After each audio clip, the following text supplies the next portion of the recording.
안녕하세요. 절대값TV의 명품 PD 한PD입니다. 자, 오늘은 최근에 우리 개미들이 많이 산 삼성전자 주식에 대해서 한번 이야기해 보겠습니다. 일반인들이 하도 삼성전자를 많이 사서 한 번은 좀 방송을 해야 될 것 같아요. 걱정하시는 분들도 많고, 또 주가 차트상으로 보면 여러 가지 종합해 보면 기로에 서 있다고 해야 되나요? 차트 분석으로 보면 그런 점도 있고, 아시는 분들은 아시겠지만 주식 투자를 조금 하고 오래 했어요. 또 어쨌든 한 20년 이상 했기 때문에 뭐랄까요? 자산은 뭐냐면 결국은 경험이거든요.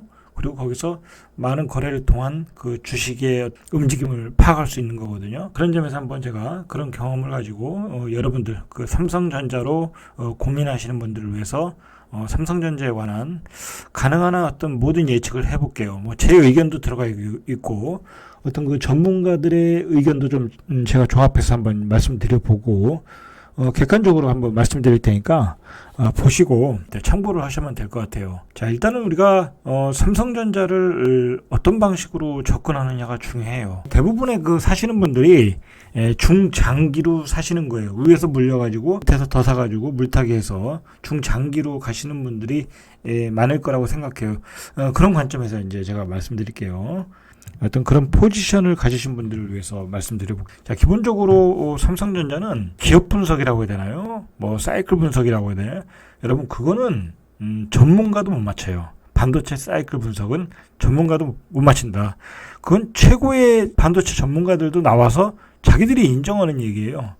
여러분, 그 삼성전자 제가 기억이 나는데 우리나라 반도체 전문가가 나와서, 최고의 전문가가 나와서 뭐라고 그랬냐면, 삼성전자 반도체는 슈퍼사이클이다 라고 했어요. 이제부터 시작이다. 진짜 빅사이클이 왔다라고 했어요. 여기서 일반인들이 막 이렇게 폭발적으로 올라갈 때 다 물린 거잖아요. 삼성전자의 반도체 디램 가격이 얼마다, 바닥을 쳤다, 또는 상승 사이클이다, 랜드 프레시가 가격이 또 빅사이클에 들어갔다.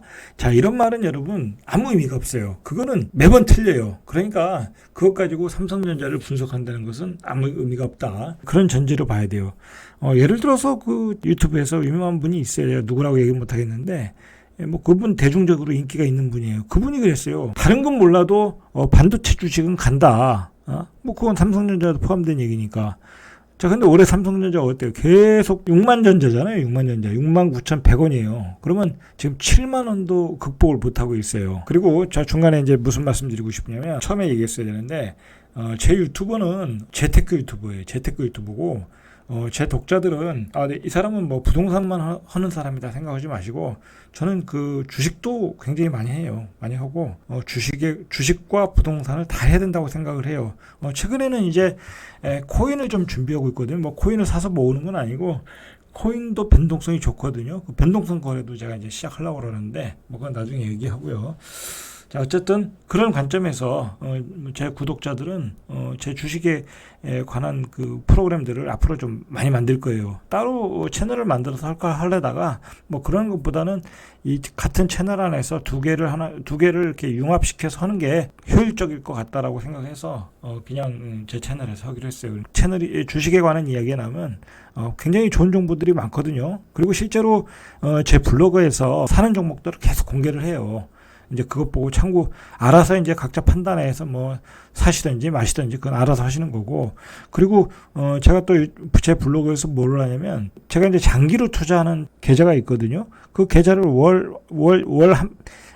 월말에 꼭 공개를 해요. 그래서 그다음 이런 주식을 사서 포트폴리오를 어떻게 만들었고, 그다음 달에 그게 어떻게 변하고, 그러는 과정을 앞으로 한 10년 동안 계속 보여드릴 거예요. 그 변화의 과정을 한번 보세요. 어떻게 되나. 주식을 장기 투자할 때 어떤 효과가 나타나나, 어떻게 계좌가 변하나, 어떤 주식이 어떻게 올라가나 한번 보세요. 어차피 본인들이 주식을 10년 동안 장기 투자 못 하실 거 아니에요. 그러니까 저는 이제 매달 예를 들어서 월 100만 원씩 계속 주식을 사는 거로 해서 계속 할 거거든요. 그러면 그 10년 후에 그게 큰 돈이 되지 않겠습니까?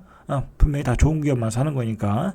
자, 이제 그런 것도 보시고. 그러면 삼성전자를 뭐로 분석을 해야 되나? 자, 이게 문제인데, 기본적으로 저는 그냥 차트로 보면 된다고 봐요. 저는 그냥 웬만하면 다 차트로 하고 그 다음에 이제 주식을 사 모으면서 어떤 기업 분석으로 들어가거든요.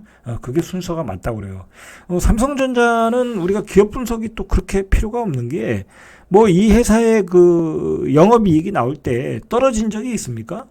거의 떨어진 적이 없어요. 뭐 반도체 분야에서 또는 뭐 글쎄요, 뭐 이제 핸드폰이 또 매출이 떨어질 수는 있죠. 이게 문제가 되면. 그런데 현재까지는 뭐 그렇게 매출이 크게 떨어진 적도 없고 뭐 계속 올라가고 뭐 배당도 잘 주고 뭐 그러니까 별 문제는 없다는 거예요. 기업 분석에는. 그러니까 굳이 뭐 우리가 잘 모르는 것은 할 필요가 없죠. 자, 그리고 중요한 거는 또 여러분들에게 말씀드리고 싶은 건 뭐냐면 너무 삼성전자면 몰빵하지 말라는 얘기예요. 몰빵하지 말라. 여러분, 삼성전자는 이게 굉장히 시가총액이 크잖아요. 자, 이렇게 시가총액이 큰 주식은 움직임이 굉장히 무거워요. 그러니까 대세 상승장이 와도 수익이 떨어져요.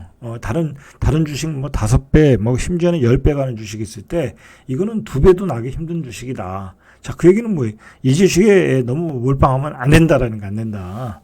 그러면 주식시장에서 큰 수익을 얻을 수 없어요. 그건 꼭 참고하시고, 이런 주식들은 포트폴리오에 한 5% 정도 또는 뭐 한 3% 정도, 그 정도만 넣으시면 돼요. 그 정도만 넣으시고 이게 분산 투자를 하셔야 되는 게 정석이다. 그렇게 보셔야 돼요. 그리고 삼성전자는 이게 보시면은 뭐 참 이게 여러 가지 얘기하겠지만 이게 지금 93년도부터 이게 4,500배 올랐나요? 이렇게 많이 올랐어요. 그러니까 어떻게 보면 이제 급격하게 어떤 성장하는 시기는 지났고 어떤 성장의 정체기에 있다라고 보셔야 돼요. 정체기. 그래서 정체 기간이 길고 거기서 또 가격이 올라가면 또 올라가고 그 올라가는 그 폭이 작아졌다라는 거예요. 이런 주식에 너무 몰빵하지 말아라라는 거예요. 제 얘기는. 투자하시려고 하면 자, 그렇게 꼭 원칙을 좀 지켜주시고 그다음에 이제 어쨌든 지금 투자하신 분들에 대한 이야기니까 조금 분석을 자, 일단은 차트 분석을 좀 해볼게요. 차트 분석을 해보면 삼성전자가 한번 조정을 받으면은 길게는 한 3년까지 가요. 3년까지 간다. 짧게는 2년 정도 간다. 자, 이제 그렇게 보시면은 일단은 지금 고점에서 한 1년 한 3개월, 1년 3개월 정도 왔어요. 그러니까 기간 조정으로 보면 한 9개월은 더 간다고 봐야 돼요. 최소한 7, 8개월은 더 간다. 기간 조정으로. 그리고 나서 어떤 상승 전환이 가능하다. 그런 기간 조정의 기간. 자, 그것을 우리가 일단 파악을 먼저 하셔야 돼요. 삼성전자는. 그러니까 이걸 너무 성급하게 여기서 막 분할 매수를 해도 분할 매수를 뭐 많이 들어간다든지 그러지 마시고 한 7, 8개월, 길게는 한 9개월 정도 기간을 잡고 분할해서 저점에서 매수해서 들어가셔야 돼요. 그래야 삼성전자에서 이런 변동성이 심한 주식시장에서 뭐랄까요, 심리적으로 흔들리지 않고 주식을 매수할 수 있어요. 이 월봉상으로 보면 그래요. 자, 그리고 지금 월봉상으로 보면 또 하락 추세예요. 아직도 하락 추세. 음봉이 3개가 났잖아요. 그리고 앞에 지지선이 없잖아요. 그리고 아직 음봉이 크기가 작지가 않아요. 자, 그러니까 아직도 월봉상으로는 하락 추세이다. 자, 주봉으로 보면은 이게 아직 지지선이 있어요. 120일 지지선이 있는데 이게 얼마냐면 자, 120일 지지선이 자 68,300원이니까 이 68,300원 밑으로 가면 이 밑에 지지선이 없어요. 지지선이 없다. 자, 일단은 지지선은 68,300원이다 라고 보셔야 돼요. 전 저점이 얼마냐면 8일날 찍은 저점이 68,700원이에요. 자, 그러면 지금 현재 가격이 69,100원이다. 그러면 일단은 지지선이 1차 지지선이 일봉상으로 보면 68,700원이에요. 68,700원을 깨면 안 되는 거예요. 자, 만약에 68,700원을 깨면 여기서 투매가 나올 수 있어요. 투매가. 일반인들 투매가 나올 수 있어요. 자, 그리고 최악의 경우 68,100원을 깨면 안 돼요. 자, 일단 우리가 이게 얼마다라는 것을 우리가 예측할 필요는 없어요. 알 수가 없어요, 주식시장은. 그러나 대응을 위한 기준점을 만들어 놔야 되거든요. 그런데 1차적으로 68,700원 정도 근처에 오면 한번 매수를 해야 된다. 왜냐면 전저점이 왔으니까. 그 다음에 이게 깨지면 68,100원이다. 자, 그리고 예를 들어서 68,100원이 깨졌다. 라고 하면은 그때는 이제 일단 매수를 멈추고 그렇다고 그 선에서 그 밑으로 매도할 필요는 없어요. 68,100원이 깨졌다고 해서. 자, 그게 왜 그러냐면, 그것이 왜 그러냐면 거의 요즘 최근 들어서 삼성전자를 매도하고 있거든요. 이 중간에 1,300만 주를 산 거는 이건 블락딜로 홍라이 여사의 그 주식을 외국인들이 그냥 넘겨받은 거니까 거래시장에서 산 건 아니니까 이거는 제외하고 보면 거의 매도를 해요. 자, 근데 중요한 건 이렇게 뭐 하루에 200만 주, 400만 주 이렇게 매도를 해도 이 소진율이 그렇게 떨어지지 않아요. 그러니까 이 삼성전자를 외국인들이 얼마나 많이 들고 있나를 우리가 알 수 있어요. 이 51%인데 이렇게 매도해도 1%도 안 떨어지고 있어요. 이 뭐 소수점만 떨어지고 있어요. 0.5 뭐 이렇게 떨어지고 있는데, 자, 우리가 외국인들이 이렇게 많이 들고 있는데 이렇게 팬다. 자, 그 얘기는 뭐냐면 삼성전자는 외국인이 사지 않으면 올라가질 않아요. 외국인이 사지 않으면. 자, 그런데 그러면 외국인이 사는 순간 올라갈 것이다라는 거예요. 그리고 그렇게 생각을 하셔야 되고, 그리고 외국인들이 지금 우리 시장은 뭐 크게 상승할 수 있는 어떤 모멘텀이 없거든요. 그동안 많이 올랐고 위에 매물이 많기 때문에. 그래서 이제 삼성전자를 가지고 이제 파생 상품에서 외국인들이 뭐랄까요, 그 수익을 극대화하고 있거든요. 그래서 이 지수를 조정하는 데는 이 삼성전자가 제일 좋거든요. 외국인 입장에서는. 그러면 이 삼성전자를 패면서 결국은 이 지수를 내릴 수가 있다라는 거예요. 이 시옷을 칠 수 있다라는 거예요. 금요일 같은 경우에도 보면은 최근에 그 삼성전자의 거래를 보면 외국인들이 보시면은 공매도가 조금씩 올라오는데 외국인들이 이 호가에 100만 주씩 막 쌓아놓고 공매도 물량을 쌓아놔요. 공매도 물량이라는 거잖아요. 자, 그리고 최근에 이 거래를 보면 이 21선이 있고 음봉이 있거든요. 사실 요 첫 번째 음봉이 나온 날은 이게 바로 공매도 치는 날이에요. 이 차트상으로는. 그러면 여기서 공매도 쳐야 되고 계속 공매도 치고 있단 말이에요. 그러면 외국인들이 지금은 삼성전자를 가지고 숏 포지션을 잡았다는 거예요. 내가 보니까, 장을 보니까. 자, 그러면 이거 살 일은 없다라는 거, 살 일은 없다. 그리고 나스닥도 지금 크게 반등을 주고 더 힘을 못 쓰고 있거든요. 지금 미국의 금리 인상이 뭐 빅스텝으로 가는 추세이고 매파가 강하고. 자, 그리고 우리 원화 환율이 떨어지고 있고, 원화 환율이 떨어지면 외국인들이 매수를 들어오질 않아요. 그러니까 전반적으로 상황이 외국인들이 매수할 상황이보다는 롱으로 가기보다는 숏 포지션을 치기에 딱 좋은 상황이다라는 거예요. 자, 그런 점에서 삼성전자는 지금 외국인들이 이 숏을 더 칠 가능성이 많아요. 이 차트로 보나 어떤 금융 환경으로 보나 그리고 나스닥의 시장의 분위기로 보나 그래요. 저도 삼성전자를 조금 가지고 있어요. 여기서 이제 거래를 조금 많이 사가지고 뭐 조금씩 먹고 팔았는데 요즘 이게 예를 들어서 7만 500원을 못 넘어요. 자, 7만 500원을 못 넘어요. 지금 60일선이 7만 400, 21선이 지금 내려와서 7만 155원이거든요. 자, 이게 지금 이제 7만 150원을 못 넘는다는 거예요. 이제는 이 21선이 아주 그 강력한 저항성이 됐다라는 거예요. 자, 만약에 이 22선을 돌파하면 이제 추세가 이제 단기간의 상승 추세는 나올 수 있어요. 자, 그런 상황이다. 자, 그렇기 때문에 이 얘기를 좀 정리를 해보면 이 삼성전자는 당분간 힘이 없다라고 보셔야 돼요. 그러니까 지금 이제 이렇게 외국인들이 많이 산 개인들이 삼성전자를 계속 물타기하고 있거든요. 근데 이 물타기 하다가 그 68,700원이 되면은 68,700원에도 분명히 이 개인들이 많이 들어올 거예요. 이게 웬 떡이냐 하고 막 들어올 거예요. 이제 싸다고 막 들어올 거예요. 그러나 거기서도 잠깐 반등 주고 예를 들어서 한 번 더 죽일 수 있다라는 거예요. 외국인들이 지금 하는 거로 봐서는. 그리고 뭐 외국인들이 들고 있는 삼성전자 물량은 어마어마하고 그리고 뭐 다 그 싸게 산 주식들이기 때문에 매도 물량이 나올 수 있다라는 거예요. 지금. 자, 그렇게 되면은 68,100원도 깰 수 있다. 자, 그 깨는 순간 삼성전자를 들고 있던 개인들이 아비규환이 나올 수 있다는 거, 아비규환이. 그런 점을 조심하시고 68,100원이 깨져도 버텨야 된다는 거예요. 제 얘기는 버티고 그때부터는 오히려 서서히 저점 매수해라. 심지어는 이게 예를 들어서 뭐 65,000원 뭐 그 정도까지도 내려갈 수 있거든요. 제가 보기에는 65,000원까지도 내려가고 뭐 최악의 경우는 6만원 초반대까지 내려갈 수도 있거든요. 그렇게까지 생각을 하셔야 돼요. 지금은 최악의 경우. 그러니까 지금은 함부로 이렇게 저점 매수 들어가서 물타기 하는 시기가 아니다.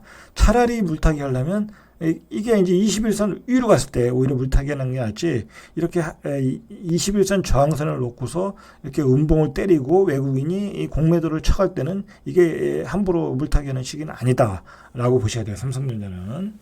자, 일단은 그렇게 보셔야 돼요. 그러니까 지금 뭐 이 삼성전자뿐만 아니라 모든 대형주들이 그래요. 모든 대형주들이. 이게 결국은 이게 주식시장이라는 게 어떤 개인과 그 세력은 뭐 기관과 이제 외국인이 있겠죠.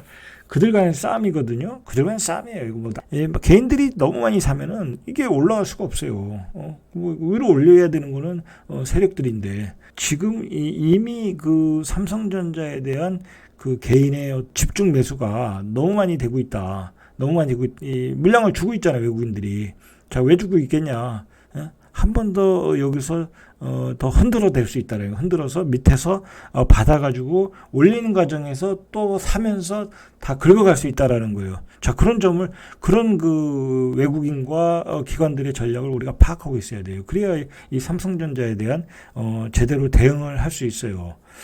그렇게 보시고, 정리하자면 이제 한 2년 정도는 조정을 받아야 되는데, 지금 한 1년 한 3개월이다. 그러면 앞으로 한 9개월 정도 남았다. 9개월 정도 남은 과정에서 삼성전자는 한 번 더 하방으로 갈 가능성이 있다. 하방으로 가서 한번 저점을 찍고 거기서 박스권을 잡을 수 있어요. 박스권 잡으면서 흔들어 댈 수 있어요. 그러면서 밑에서 물량을 가져가면서, 그럼 이제 그때 되면 이제 삼성전자에 대한 모든 안 좋은 소리 나올 거예요. 모든 안 좋은 소리. 자, 하방을 찍고 뭐 삼성전자 뭐 앞으로 실적이 안 좋다 뭐다 뭐 그런 쓸데없는 소리 많이 나올 거예요. 그때 이제 서서히 매수하시면 되는 거예요. 삼성전자는 이렇게 안 좋을 때 그런 안 좋은 소리들을 누가 내놓겠어요? 바로 그 세력들이 내놓는 거예요. 세력들이 뭐 무슨 리포트를 쓰고 뭐, 그래서 이제 주식 전문가들은 그런 얘기 하잖아요. 뭐 골드만삭스가 이야기하는 반대로 투자해라 뭐 그런 얘기 하잖아요. 자, 그렇게 밑에서 확 떨어뜨려 놓고 저점을 잡아놓고 흔들어 댈 때, 악재가 나올 때 서서히 모아라. 제가 이제 초반에도 얘기했지만 삼성전자를 너무 많이 담지 말아라. 한 5%만 하고, 그리고 삼성전자보다는 어떤 반도체 소재 관련 주식들 아니면 반도체 장비 회사들 뭐 그런 주식들로 좀 포트폴리오를 다양하게 하시는 게 좋겠다. 자, 이 정도면은 삼성전자에 대한 삼성전자에 대한 어떤 경우의 수가 될 것 같아요. 뭐 제가 그렇다고 여기서 삼성전자가 여기서 바닥을 치고 올라간다 저는 얘기 못 해요. 제가 보기에는 그건 아니거든요. 뭐 그렇게 얘기하는 사람들이 있어요, 분명히. 뭐 구독수를 위해서 뭐 기분 좋게 얘기하는 사람이 있는데, 제가 한 20년 주식 경험으로 볼 때 제가 보기에는 이 정도의 어떤 그 차트, 지금 60일선도 그 121선 밑으로 지금 데드 크로스가 나오고 있고, 이 전부 다 지금 하향 추세예요. 하향 추세. 그런 상황에서 이게 단기간에 뭐 여기서 추세를 돌리기에는 아직은 아닌 것 같아요. 이게 기간 조정도 가야 되고, 그리고 한 번 더 바닥을 찍을 수가 있다. 이게 주식이라는 게 굉장히 무자비해요. 아무리 대형주라고. 소형주는 뭐 세력들이 막 쥐고 흔드니까 무자비하게 흔드는데, 대형주도 마찬가지다. 이거 뭐 개인들이 사는 게 수십조인데 어떻게 이게 쉽게 갈 수 있겠어요. 자, 흔들어대고 갈 수 있는데, 그 흔들어대는 시점이 올해 한 9개월 정도 계속 될 것이다. 그리고 신문에 그런 악재들이 많이 나올 때, 그리고 주식은 바닥에서 길 때 사라. 지금은 아직도 뭐랄까요, 그 삼성전자에 대한 개인들의 관심이 집중되어 있다. 이 개인들의 관심이 집중되어 있을 때는 주식이 가질 않아요. 무관심할 때 가는 거지. 제가 앞으로도 주식에 관한 방송을 많이 할 거거든요. 어떻게 보면 제 방송은 어떻게 보면 굉장히 전문적인 방송이에요. 제가 뭐 강도를 이 정도만 해서 그렇지 굉장히 디테일한 방송이거든요. 뭐 전 주식에 대해서도 자신 있게 하는 사람이라 뭐 제가 전문가들을 위한 방송을 뭐 할 필요는 없는 것 같고, 뭐 그 사람들은 잘 알아서 주식의 어떤 그 초보자들, 그리고 삼성전자를 또 많이 가지고 계신 분들이 또 우리 일반 국민들이니까 뭐 그 정도 수준에서 하는 거고, 그리고 주식은 중장기적으로는 계속 모아 나가셔야 돼. 이 예금보다 훨씬 낫고 연금보다도 훨씬 나아요. 배당, 특히 배당 나오는 주식 중심으로 배당과 성장성을 가진 주식들을 모아 나가야 돼요. 제가 이제 그 중장기적으로 포트폴리오를 짜고 가지고 가는 주식들이 대부분이 그런 주식들이거든요. 그러니까 제 블로그에서 제가 그 월마다 제 포트폴리오를 얘기를 해요. 얘기를 하고 계좌를 아예 오픈해요. 오픈해서 이번 달에는 어떻게 평가가 나왔나 검증을 하거든요. 그런 것들 보시고 이런 것들을 이렇게 초이스하는구나 보시고 참고하시면 될 것 같아요. 여기까지 이상 절대값TV의 명품 PD 한 PD였습니다.